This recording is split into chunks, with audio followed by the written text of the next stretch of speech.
Guys, we are moving on to section 7.3, and yes, we are bypassing 7.2. In 7.3, what we are looking at are similar triangles. Super key word right here. Similar, right? Two things that are similar, understand that they do not mean that they are the same. Rather, they are, and here's your key word, they are proportionate, right? And we dealt all with proportions in our last lesson in 7.1. So before I go through these guys, and don't worry, we're not doing proofs. I know this looks a lot like what we did with proofs and triangles. We're not doing proofs. But we'll come back to those in just a second. I want to explain what similar triangles would look like. All right, so these two triangles are similar triangles. Obviously, they are not congruent, right? They are not the same size. But what they are is proportionate, right? So if I compared their largest sides, 10 is the largest side on this one, 15 is the largest side on this one. So if I compare their largest sides, 10 to 15, it gives me a ratio that looks like this, right? 10 to 15. If I reduce it, I get 2/3, right? This is a 2 to 3 relationship. We'll look at the middle sides. So 8 would go with a middle value of 12. So here's the middle size, 8 to 12. Notice that when I reduce that fraction, I also get 2/3. And then if I did the same thing with the smallest side, so 6 is the smallest side on this one, 9 is the smallest side on this triangle, well, 6 to 9 also reduces to 2/3. So because all three of these fractions are equal, because they all reduce to 2/3, that's how I know that these two triangles are similar, right? They're proportionate, is what that means. So everything on this has a 2 to 3 relationship to everything on the big triangle. One of the things that we're going to look at as we compare these guys is the sides are proportionate, but what about the angles? The angles are not proportionate. The angles are equal, right? So when you have similar triangles, understand that the proportion is related to the side lengths. The angles are equal. If the two shapes are similar, then the angles are equal to each other. Okay, so if that's 30 degrees, then that's 30 degrees also. Okay, so the other vocab word that I want to throw at you is a scale factor. So when you reduce all three of these fractions, they all reduced to 2/3.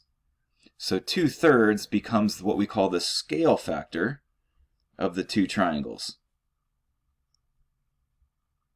So put that in your notes. That is the scale factor. So the scale factor is how everything on this triangle relates to this triangle, right? There is a 2 to 3 relationship for all those parts. Okay, if any of those fractions were not equal, so let's just say you got 2/3 on that one, you got 2/3 on that one, and this was 3/5. If they're not all the same, then these two triangles are not similar. Okay, they're not similar. So that's one of the things we got to look at is if I'm just trying to figure out whether or not these guys are similar, right? One way of doing that is to see if they all come down to the same scale factor. So let me take you, and now that you see what similar triangles look like, let me come up to these three properties here.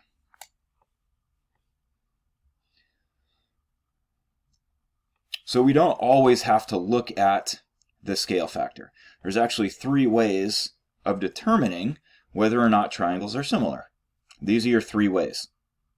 So there's what they call angle-angle similarity, side-side-side similarity, and side-angle-side similarity. So here's the difference.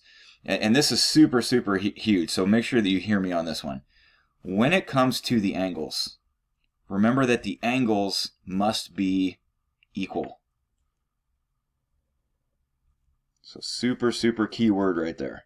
Okay, so when it comes to the angles, they have to be congruent, right? So if I know 2 angles of one triangle are congruent to 2 angles of another triangle, then I know those 2 triangles are similar. They're proportionate. They don't have to be the same size, right? They're just proportionate to each other. This method is the one that I just did right here. Side, side, side is where you show that all three side ratios reduce to the same scale factor. That's side, side, side. So that's what they're saying on this one. Side, side, side. The third one is side, angle, side. So what matters on this is, just like in our previous chapter, the order of this does matter, right? I have two sides that are similar. They have the same scale factor. And I have the angle between them on both triangles. Let me show you that on this example right here. So here's a triangle, here's another triangle. Guys, obviously they're not congruent, right? They're not the same size. But are they proportionate? Are they similar? Right? So let's see if they're similar to each other. They got to fit one of those three methods, right? We're gonna kind of pick on this guy for a minute. Side, angle, side, because I think he's the hardest one out of the three. Let's just start with the sides. So let's take the smallest value on this one and compare it to the smallest value on this one. So 3 to 4. So I got a 3 to 4 relationship, and that can't be reduced. So he's done. Let's look at the biggest sides, 6 to 8. Well, does that reduce? It does, right? It reduces to 3/4. So that's our scale factor, right? 3/4. So I have two sides. This represents a comparison of the smallest sides. This one represented a comparison of the largest sides. But what's important is they both reduce to the same scale factor. So far we're doing good. What about the angle between? We call this the included angle, right? It's the angle between the two sides that we looked at right here. That one's 70. That one's 70. So we got a winner, right? So I know that the two sides are proportionate. I know the angle between them is congruent. And that's the difference between sides and angles when we're doing this chapter, right? Sides need to be proportionate. Angles need to be congruent, right? 70 to 70, congruent. So because we have two sides and the included angle, that means we get side, angle, side similarity. Notice on this, guys, the little symbol that you see right here. In case you don't have these printed, it looks like this. Right, kind of a sideways S, right? That's your symbol for similar. That's your symbol for similar. Okay, so this triangle is similar to this triangle. Guys, even when you look at this, just like in our last chapter, the order that you see these matters, right? Angle N matches up with angle R. So here's angle N, bottom left, angle R, bottom left. Those were the guys that were both 70, right? Angle M matches up with angle Q. Angle M, angle Q. And then, of course, angle P needs to match up with angle S. Okay, so P and S win at the end. So the order that you see those three letters matches the order that you see those three letters. And that's important, right? The similarity statement, which is what that's called, similarity statement, has a certain order to it. That's really important. All right, let me go down. Let's do some practice. So determine whether they're similar. If so, write a similarity statement, explain your reasoning. So here's kind of all that. There's three parts to this. So let's just figure out, are these guys similar? Well, I got this angle compares to this angle. They're congruent. This one is congruent to this one. So does that fit one of our three reasons that we had up here in our list? We have two congruent angles, right? So as I look at this, since I have two congruent angles, right, AD as well as BE, right, that's how I know that these guys are similar. So let's answer the three questions. Yes, they are similar. That's our first answer. How do we know? Let me go to this guy first. How do you know they're similar? By the angle similarity theorem. So we just need to, that's always going to be your reason, guys. When they say explain your reasoning, they want you to name one of those three properties right there. When they say write a similarity statement, remember, that's what this is. That's a similarity statement right there. So we're going to say triangle ABC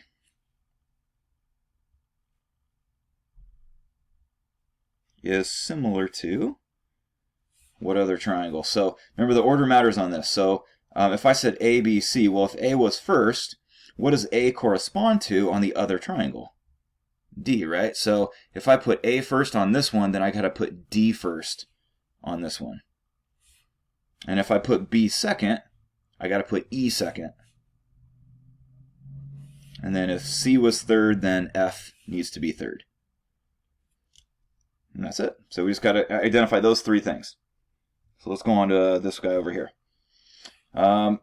When you match up these parts, like, how do I know which on this one should match up with something on this one, right? Especially if they're not facing the same direction, how do I know what goes together? Well, real simple. I would match up the smaller ones together, and I would match up the bigger ones together. So I'm going to take the smallest side here. It would have to match up with the smallest one over here. So 20 has to go with 18.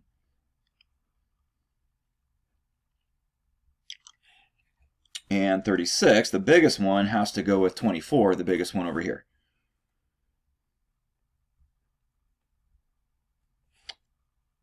Do they reduce to the same scale factor? If you reduce that fraction, you get 10 over 9. If you reduce that fraction, let's see, 12 goes into both of those. I do not get the same scale factor. So even though they do have the same angle between them, I'm not getting the same scale factor right here. So therefore, these guys are simply not proportionate. They're not similar. So we don't need to do these last two parts if it's a no. You can't write a similarity statement if the shapes are not similar. So let's go on to these final two. They're going to take you back on this one to some old semester 1 stuff. You got two triangles. You got the big one, which is RTU. And you have the smaller one, which is STL. Put that guy right here.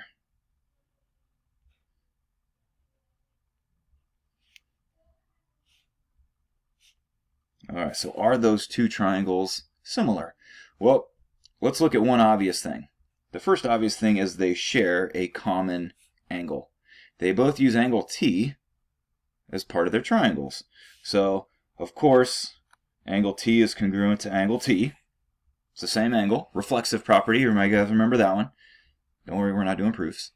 So what about the side lengths? Or do we have anything else that we can go on? Well, notice right here they told us that this line was parallel to this line. So this takes us all the way back to chapter, I think it was chapter 3, where we dealt with the parallel lines, and you guys remember things like alternate interior angles, corresponding angles, things like that. So that's what's going on here. This angle, actually I'm going to take you back. Let me go to this. Remember, two parallel lines cut by a transversal? This guy and this guy were called corresponding angles. And we knew that corresponding angles were congruent when the lines were parallel, right? So that's actually what's taking place here. If those two lines are parallel, then this corresponds to this. You could do the same thing down here. We just don't need it, right? So angle R is congruent to angle S because they are corresponding angles. So now notice what we have. We have two angles of this one that are congruent to two angles of this one, which means these triangles are similar. All right, that is the angle-angle similarity reason. Similarity statement. Let's just say RTU is similar to triangle. So remember, the order matters here. So if I said RTU, then I got to say STL. All right, last one on this page. looks like we're going for the side lengths here. So again, how do you know which ones to match up?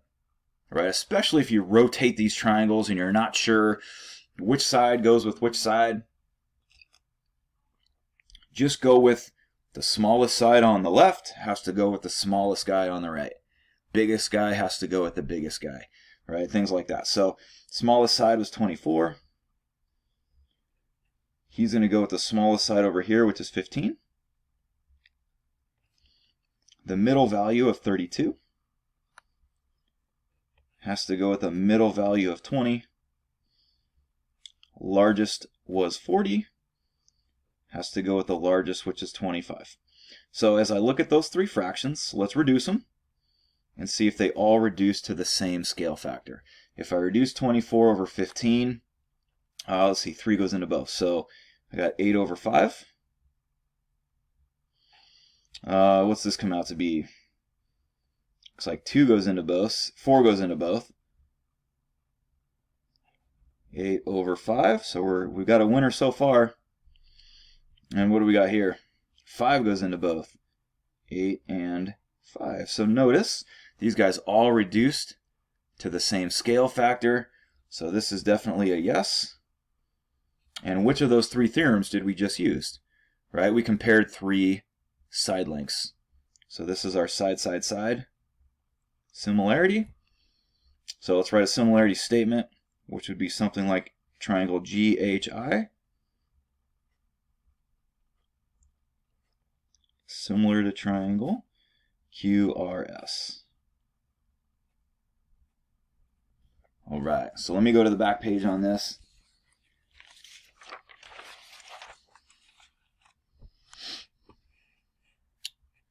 So coming back to some similar triangles, we want to set up proportions, and this is going to relate us right back to our previous lesson, where once I set up a proportion, I can cross multiply to find my missing piece. All right, so as you look at this first one, what we were told was that this triangle is similar to this triangle.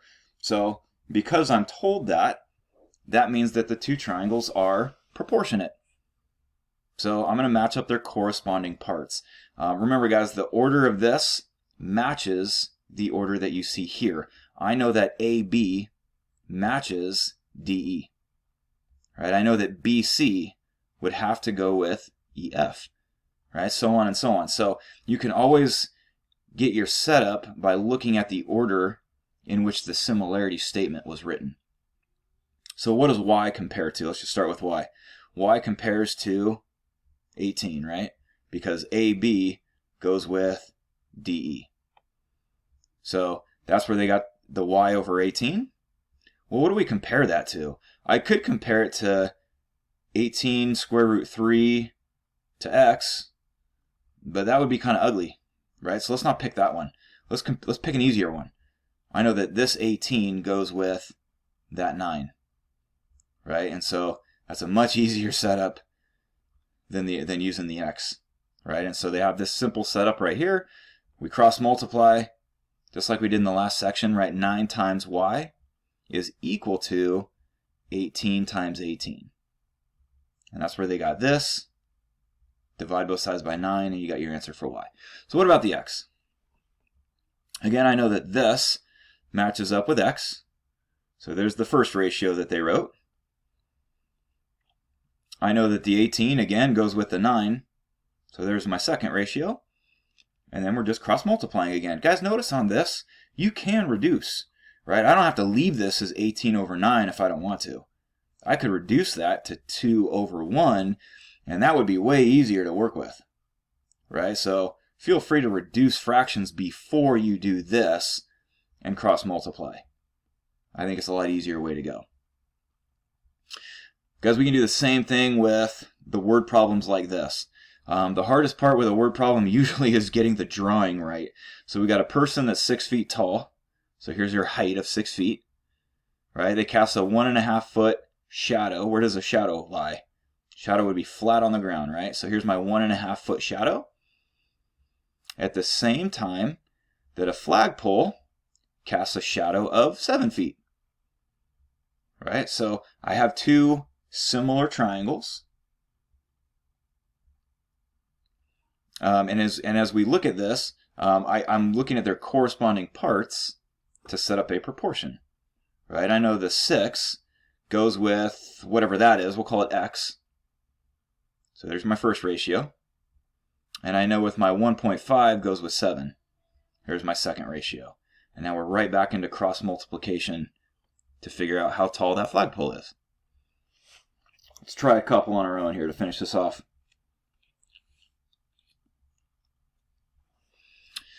So let's identify similar triangles, then find each measure. So they're asking us ultimately to come up with JL. What is the length of JL? That's where they put an X. So if they didn't put the X there, I would have, right? Because that's what I'm trying to find. So let's match up the parts. 10. What does 10 go with? The 20 over here on this side, right? The right side needs to go with the right side. I can tell that the sides that these two triangles are drawn going the same direction because of the markings that I see right there, right? So I know that the right side of this one goes with the right side of this one. I know that 10 goes with 20.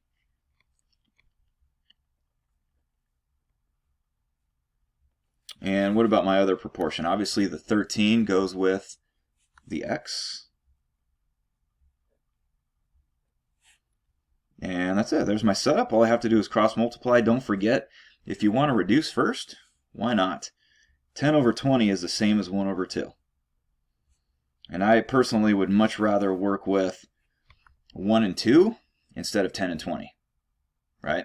So now when I cross multiply, I get 1 times x equals 2 times 13. And we can get our answer that way. Let's go jump over to this guy. So again, we have the triangles where I have basically one sitting on top of the other, right? So as I look at this, they're both going the same direction. I got corresponding angles, all that fun stuff. So let's set up our proportion on this one. So IU is what we're trying to find. We're trying to find x, right? So here's one that I would suggest is the hardest problem maybe in this whole chapter. So pay super close attention on this one. And I'll tell you why. Most people would do this. They're going to say, well, let's do some comparisons here. I know that 20 goes with x, and that's true. But what are we comparing that to? Right? Most of the time, people are going to say, oh, well, let's compare that to 26 and 13. And they're going to write 26 to 13 right there. Here's why that's not okay. 13 is not the entire side of that triangle. Right? What is the entire side length of that triangle? I would have to add those together. It's 39, right? It's this the entire side. So this is what you have to be careful on. If I'm going to do the entire side length here compared to the entire side length of the big triangle, well then in my other ratio I got to do the same thing. I got to compare something from the small triangle, like 26, to something from the big triangle, which would be 39. And so those ones will be, I think, is the hardest one of the whole chapter, personally.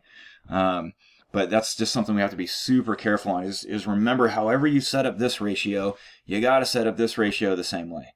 So if I'm going to do the entire length of the small triangle compared to an entire length of the big triangle, I got to do the same thing over here. This to me needs to be an entire side length of the small one. This needs to be the entire length of the big one. Right? 13 is not the entire length of that big triangle. So we got to be careful on that. You guys know the drill. I could cross multiply from here. Right? You guys are going to be experts at cross multiply. So we're not going to go through every single cross multiplication because I know you guys can do that. Again, you can always reduce first. That would be 2 over 3, and that would be an easier set of numbers to work with. Let me go on to this one. So as we look at this one, what goes with what? This is also a fairly tricky shape. You guys remember, again, if I go back to parallel lines, parallel lines. If these lines are parallel, and let's just say this is my transversal, then remember we had things like alternate interior angles were congruent, which means this angle goes with this angle, right? They're like opposites of each other. So this x, like how do I know if I look at this small triangle, how do I know what the x goes with? Does it go with that side or would it go with that side? Right? Does the 23 go with this one or does it go with this one? Well, you can see that on this triangle, because of the alternate interior angles, what you're seeing down here on the bottom matches up with, on this triangle, what you're seeing on top. Right? It's almost like you took these two triangles and like twisted them. Right? And so I can see that this one would have to go with this guy right here. So my x matches up with 38.6.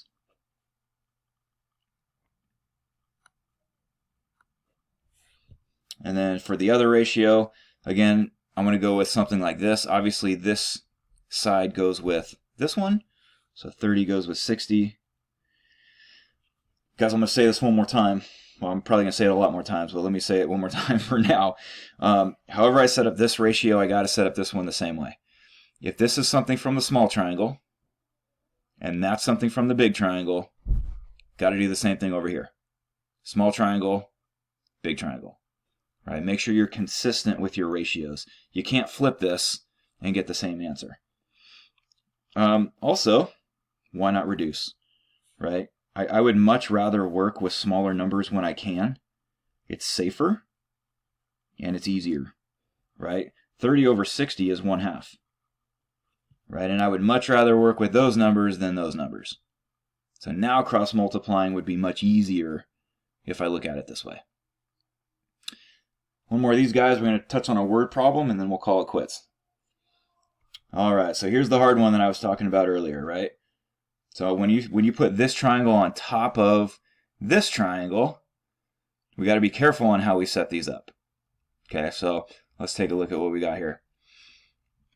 I'm actually going to show you a little shortcut on this too, but we'll get there. So for these guys,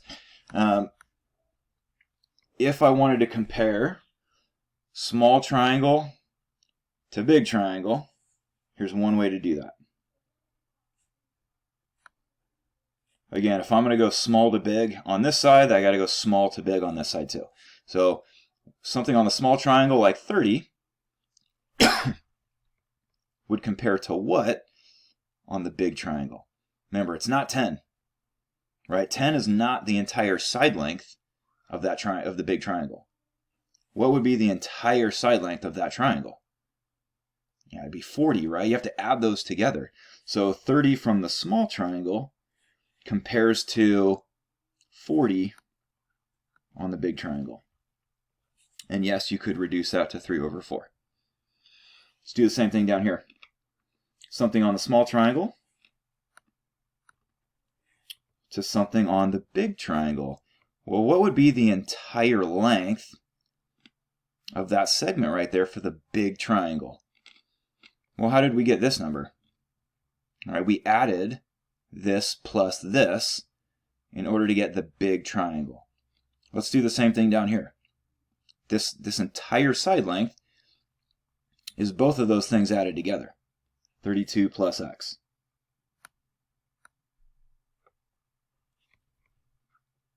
There's our setup, right? This is what we now need to cross multiply and solve for x. And again, you could reduce that. You get 3 over 4. I'd much rather do that, right? And so you could work with those smaller numbers. So let me just mention this. And there's a reason I didn't do it on the hard one up above. We're going to learn later on this chapter some shortcuts. One of those shortcuts comes into play when you have parallel lines. Parallel lines allows you to do some things that we couldn't normally do in other triangles. Notice on this one never mentioned parallel lines. So there's no shortcut there. I had to go with this setup. But this one has parallel lines. And so here's what we're going to see later. When I have parallel lines, I can actually work across this diagram, right? I can compare the top guy to the bottom guy with one ratio, and then do top guy to bottom guy on my second ratio. Right? So, and the reason I point that out is obviously this is much easier than this one. Right? So when you have parallel lines, we are going to get some shortcuts like this one that we can take advantage of. Right? So if you solve both of those, you should find that you get the same answer for x. So we could do it either way. Last one. Heights of two vertical posts are 2 and 0.45. So here's a vertical post. Here's another vertical post. One is a height of 2. Another has a height of 0.45. When the shorter post casts a shadow of 0.85, here's my shadow. Remember, shadows lay on the ground, so I know that's where it would go. In fact, that would have to be true. If this is the ground and this is vertical, those guys have to be perpendicular. What is the length of the shadow of the long one? So we're looking for him. All right. So this is again just coming up with the drawing can be the hardest part sometimes. Let's set up a proportion. So I know that my vertical height on the big guy matches up with a vertical height on the small guy. And my shadow of the big guy should match up with the shadow on the small guy. Cross multiply, solve for x. This one says to the nearest hundredth, which means you're probably going to just do this in a calculator and come up with your answer that way. But that is it for 7.3.